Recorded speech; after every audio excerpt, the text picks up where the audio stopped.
The book Rails of War, Supplying the Americans and Their Allies in China-Burma-India, is about the 721st Railway Operating Battalion. I'm Tanya Hutchins, a communications representative here at the Machinists Union, and joining me is retiree and former Grand Lodge representative Steve Hantzis, who is now an author. He recently released the book Rails of War, Supplying the Americans, and he's joining us now to tell us a little bit about it. Now, Steve, your dad was a railroader, your granddad was a railroader. How did you come to write this book? Well, my father was a member of IAM Local 511 in Indianapolis. He was a journeyman machinist, and in World War II he was drafted because he was a railroader. And they created the railroad battalions, and the Army specifically used these battalions to move freight in China-Burma-India and in Europe and in Iran during the war. So their skills were in high demand. Their skills were not only in high demand domestically, as it was a war industry, but the Army needed them overseas because the condition of the railroad in India was not optimal. And so the Americans committed to increasing the freight capacity of the railroads. And so they instituted 5 railroad battalions and a headquarter battalion and a shop battalion, put them all on a ship and sent them overseas and told them to railroad in India. Wow, that's a big task. Oh, it is huge. Now, you said when you were growing up, you remember that your dad had an entire folder named India. Yeah, Dad had a little red, maybe 3x5 photograph album, black and white pictures that he took, and we have some of those photos that we can show on the screen. Those were. Now, where's your dad in this photo? In this photo of my dad's to the far left, and the reason that I use this in the book is because you'll see his boots are not a standard issue Type 1 military Army boots. They are some other type, and the reason is because in India, where it was so hot and damp and mildew, the American Army boots would just rot. Wow. So Dad wrote a letter home one time about how he got those, and it involved a 3-way trade of beer rations to somebody for something else, and then got the boots.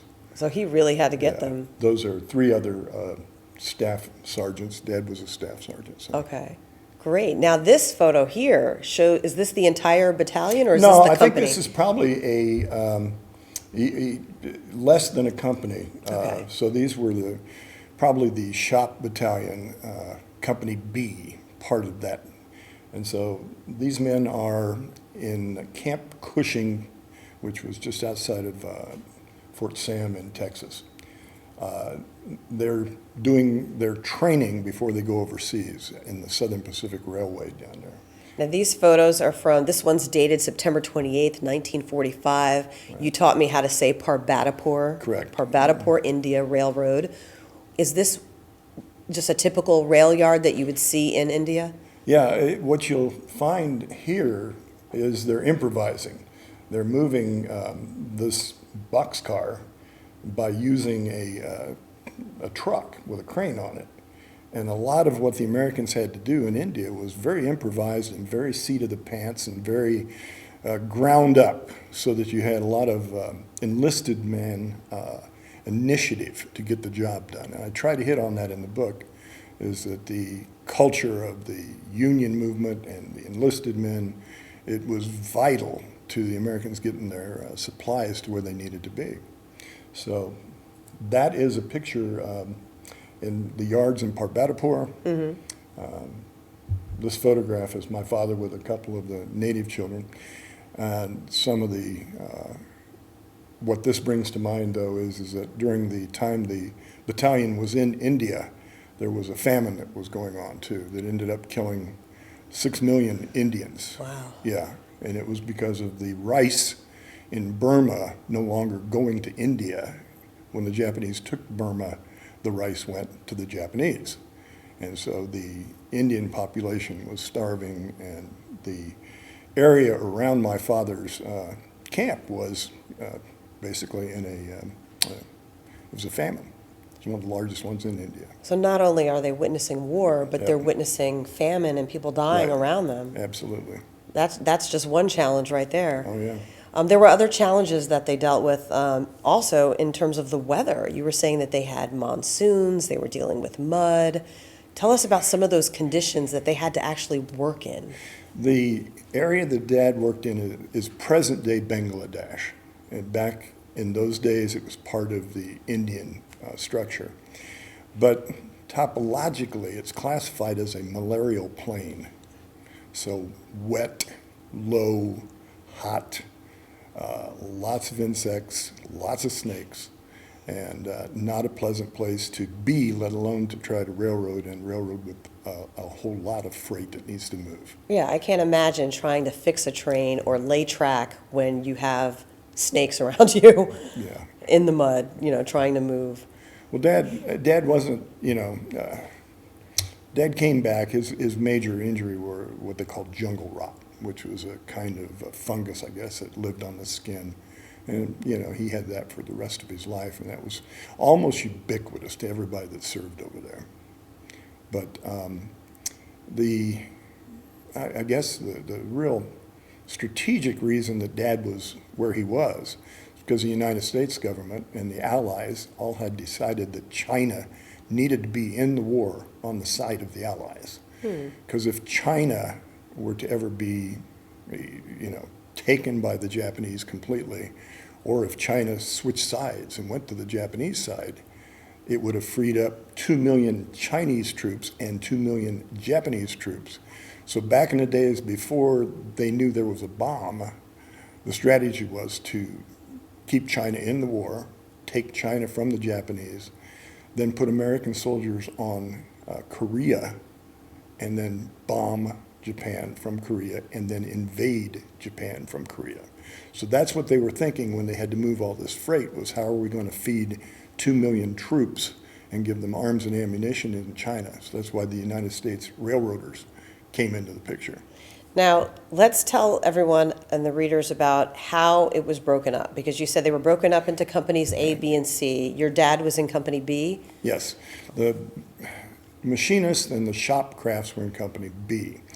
Company A was the operating crafts, and I guess I railroaded for 12 years. I was a brakeman-conductor. I was in the operating crafts. So those were your engineers, your brakemen, your conductors. Company C were the track people, and there was another company called H&S, Headquarters and Supply, and they did essentially the paperwork, but in this case, in a railroad battalion, they also did the signal work. In other words, part of developing the railroad in India was to put in modern electronic communications for the day, which was, telephone wires that had to run along the railroad so you could communicate with your interlockings and your block stations. We had been mentioning that there were some cultural differences between the Indian railroaders and the American railroaders. There was something that you said, even when it came to laying track differently. Yeah. How was that different? What did they find when they got there? Well, the Indian system, which was the British system, when they laid the track, they put the joints connecting the sections of tracks directly across from each other. And so as the weight of the train bore down on a section that was meeting another section, there were two joints. Well, joints aren't as strong as the rail, so it would dip. And over time, it would dip again and dip and dip. So you create these problems in the roadbed. Now, in the American system, back then in World War II, of course, those joints would have been staggered so that one joint was half the distance up to the next joint and so on and so forth. Left rail, right rail, they would have been staggered. And of course, this means that you're not applying all that pressure on the weakest point at one given time. So you avoid the dip. Yeah. Another big cultural difference was the brakes. And American railroads, of course, at that time, they had very substantial modern brakes. I don't think the brakes have changed a whole lot since World War II in the American system. But in the system that the Indians used, it was an older, it was called atmospheric system. It didn't have the power, and most of the cars didn't have brakes, or if they had brakes, they only had them on one set of wheels. Wow. So the railroad, a big part of operating safely is being able to brake what it is that you've got in motion. And so that was another And of course, over the time, the GIs and the American government provided equipment, and slowly but surely, the American way of doing things took hold. Okay. And they were able to move more and more freight based on the fact that it was more and more like the modern American systems. Okay, so at least we saw some improvement Oh, yeah, absolutely. there in terms of technology. Some of the other challenges that they had in terms of fuel and supplies and parts, there was a little bit of theft going on, wasn't there? What happened is that in the Indian system, coal was a valuable commodity, not just to railroaders, but to anybody and everybody in India. Coal was a valuable commodity. And so the GIs had to establish essentially a guard system around their coal stocks, because it would vanish if it wasn't guarded. They even had a problem with people stealing the bulbs out of the headlights of the locomotives, and they had to weld on guards to keep the headlamp assemblies closed. So it was just a huge cultural shock on many, many levels, from the fact that you have, the Indian population so poor and desperate, and the way of doing things. I mean, culturally, the Indian Railroad was run by a lot of people who may have been illiterate, couldn't read. So they had a special way of handing off metal balls to the operators of trains to make sure that they understood if you had a ball, it was okay to operate the train in the next block. Wow. So you couldn't have a written order like the American system would have had a written order. You're authorized to operate to block 35, so on and so forth. That's amazing. The Indians had to stop the train, get the ball, and move on. So lots of differences. So you're dealing with physical challenges, emotional challenges, you have language, just communicating differently. Well, I'd just say that India is a very diverse society. It was back then. The problems that immediately faced the Americans were the way that work was being done. So the Indian railroaders were not dismissed. The Americans worked with them to try to make things better. And one of the long-standing customs in India was what they call a caste system, where people are born into a caste and they live there until they die. So you're of one caste, you're of the low caste, you're of the high caste. And so in the shop, the machinist, the journeyman machinists were of one caste. And the helpers were of another caste, lower caste. And so if a helper was asked to get tools for a machinist, then that helper had to position himself so his shadow did not fall on the machinist as he handed off the tools. Wow. So you can imagine what this did to these rambunctious GIs that they're coming over to win the war and get this stuff done. Yeah. And they're used to working hard and fast and supplying all the initiative in their own lives. And they have to come in and be careful and be prudent to deal with these conditions. And of course, in the book, in the vignettes that I tried to create, I try to deal with a little bit of that frustration. Yeah. And And it takes time to get to know a different culture and to work with people from a different culture. And there was positive aspects to it as well, because after the war, there were so many young Indians who had worked for the Americans and came to respect the Americans, because the Americans didn't care what rank you were. You could get your hands dirty, you could go to work, you could fix a problem. And as far as the Indians were concerned, the Americans were rich as lords, is what they said. And that's just a complete 180-degree turnaround from the way they saw things. If you were born into it, it's okay to be rich, but you never got yourself dirty being rich. And so a lot of the younger generation in India, the generation that was going to be the founders of the independence of India, were they modeled off of the GIs and their, social democracy, if you will. What are you hoping people walk away from this book? What do you hope they take with them? Well, I'm simply hoping that they like the story. I'm very happy to tell the story. I make presentations and I have slideshows and things that and then we spend a half an hour.